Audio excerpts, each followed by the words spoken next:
చెరువుల్లో చేపలు పెంచుకోవడానికి కూడా రద్దు చేసే పరిస్థితికి వచ్చారు. అవి కూడా వాణిజ్యానికి పెంచారు. ఆ రోజు ఆ జీవో రద్దు చేశాం.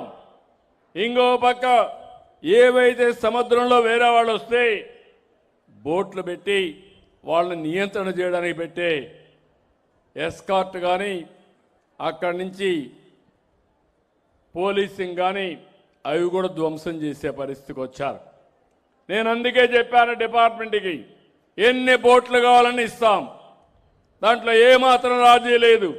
ఒక్క బోటు కూడా బయట నుంచి ప్రాంతానికి వస్తే ఉపేక్షించేది లేదని మరొక్కసారి మీ అందరికీ హామీ ఇస్తున్నాను.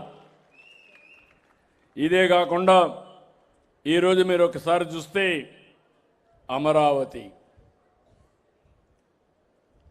ఇప్పుడే చాలామంది మాట్లాడారు, అందరూ కూడా చెప్పారు.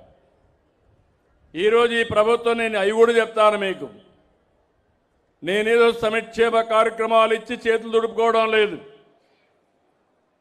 ఇంకో పక్క అభివృద్ధి చేసి అక్కడికి ఆగడం లేదు.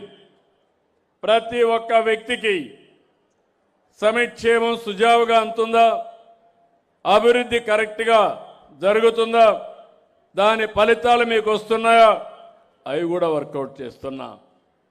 అదే మరి నేను ఇచ్చినటువంటి సంక్షేమం, మేము చేసే సేవలు మీకు ఏ విధంగా అందుబాటు అవుతాయో అవన్నీ కూడా ఎప్పటికప్పుడు టెక్నాలజీ ద్వారా సమాచారం తెప్పిస్తున్నా.